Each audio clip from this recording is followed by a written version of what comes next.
सच्चिदानन्दरूपाय विश्वोपत्यादिहेतवे तापत्रय विनाशाय श्रीकृष्णाय वयं नमः।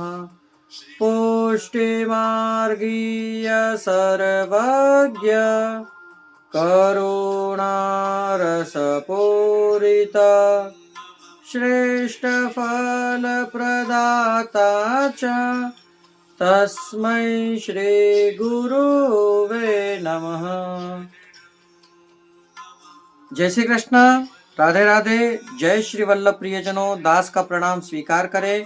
आज ये दास उपस्थित है आपके सामने श्री गुसाई जी के परम कृपा पात्र भगवदीय वैष्णव निहाल चंद भाई जलोटा, जो कि एक क्षत्रिय थे और उज्जैन में रहते थे। इन वैष्णव के साथ कुछ और वैष्णव भी गुसाई जी के सेवक बने। किस प्रकार बने, तो आइए जानते हैं इस कथा के माध्यम से। सबसे पहले तो हम जानेंगे कि इनका भाव क्या है। तो ये सात्विक भक्त हैं और लीला में इनका नाम मकरंदनी है, जिससे ये ध्रुवनंद से प्रकटे हैं, इसलिए उन्हीं के भाव रूप हैं। उज्जैन में एक जलोटा क्षत्रिय का वहां इनका जन्म हुआ। ये क्षत्रिय पद्मा रावण के घर के पास रहते थे और बाल्य अवस्था से ही निहालचंद भाई कृष्ण भट्ट के संग रहते थे। जब कृष्ण भट्ट श्री गुसाई जी के सेवक हुए तब इन्होंने भी सेवक होना स्वीकार किया, तब ये भी एक सेवक हुए। उस समय निहालचंद भाई श्री गुसाई जी से विनती करके ठाकुर जी की सेवा पधराई थी, तब ये सेवा भी करते थे ठाकुर जी की। ये निहालचंद भाई श्री आचार्य जी, श्री गुसाई जी के ग्रंथ तथा सुबोधनी जी में बहुत रुचि रखते थे। निहालचंद भाई और कृष्ण भट्ट में खूब मेल मिलाप था। कृष्ण भट्ट ग्रंथ तथा सुबोधनी जी की कथा निहालचंद भाई को रात और दिन सुनाते, फिर बाद में दोनों नित्य सत्संग करते। इसी प्रकार दोनों कथा में इस प्रकार मस्त रहते कि बात ही जाने दो। श्री ठाकुर जी निहालचंद भाई को सहानुभाव भी खूब बताते। अब कथा प्रारंभ हो रही है, प्रियजनों गौर से सुनिएगा। एक समय निहालचंद भाई उज्जैन से गोकुल की तरफ जा रहे थे। तब निहालचंद भाई रास्ते में थे तो वहां भौमिया, जो एक ये समझिए कि डाकू होते हैं भौमिया, उस प्रकार के इनको पकड़ कर ले गए और इनकी सारी चीजें लूट ली। निहालचंद भाई को एक अंधेरे कमरे में घर सबके साथ बंद कर दिया। फिर भौमिया के आगे वालों ने कही कि इन सबको अभी ले जाकर बंद कर दो और सुबह सबको मार दिया जाएगा।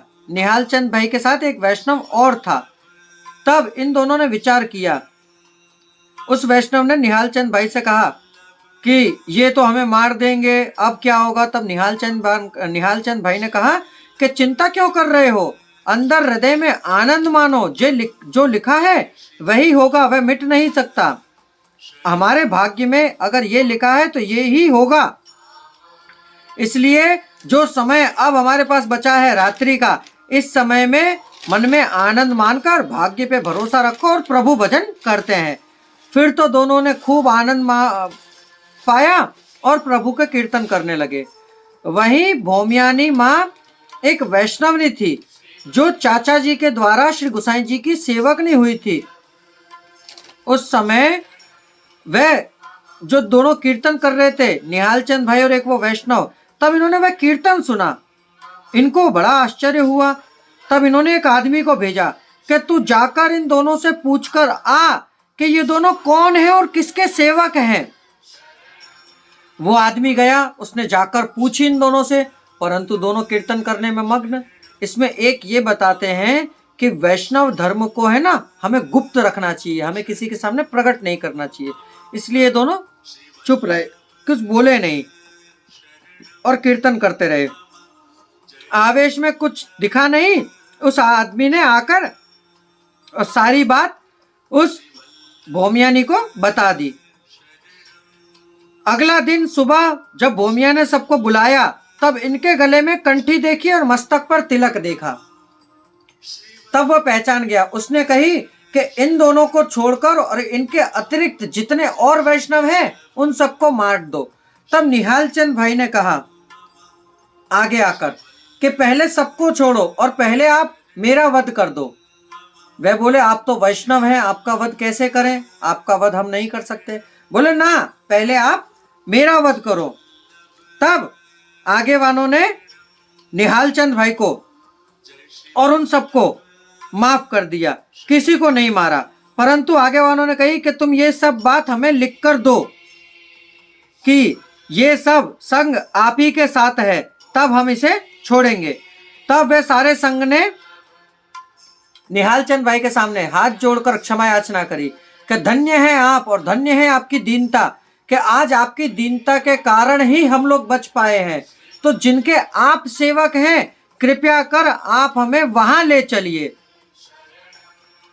तो निहाल चंद भाई ने वहां से, और वे सब जो जितने लोग थे वे सब वैष्णव सब निहाल चंद भाई के साथ श्री गोसाई जी के पास गोकुल आए। और गोकुल आकर इन सब ने नाम लिया और सब वैष्णव हुए।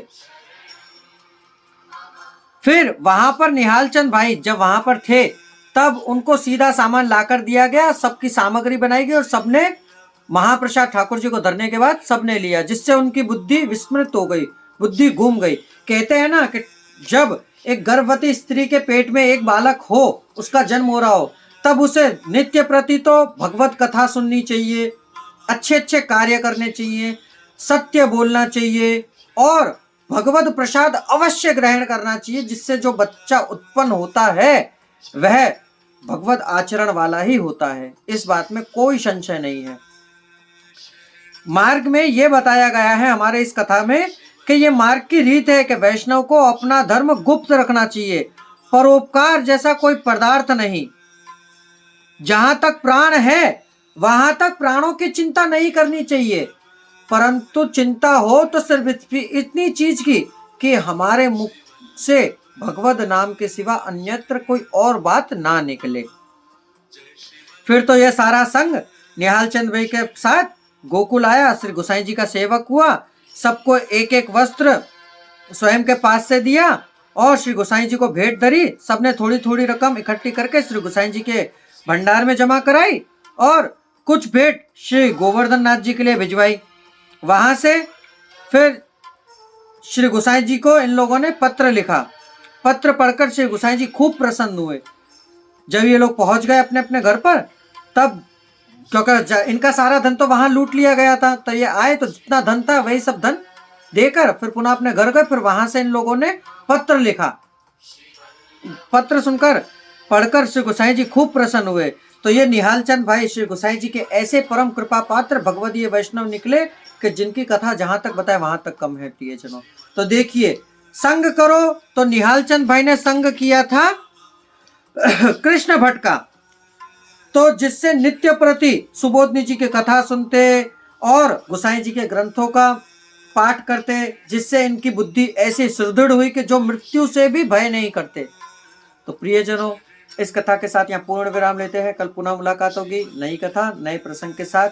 आप दास को आज्ञा दीजिए और हमारे चैनल को शेयर अवश्य करिए, हो सके तो लाइक भी कर दीजिए और कमेंट बॉक्स में जय श्री कृष्ण, राधे राधे, जय श्री वल्लभ अवश्य लिखिए। जय श्री कृष्ण, राधे राधे, जय श्री वल्लभ अस्तु।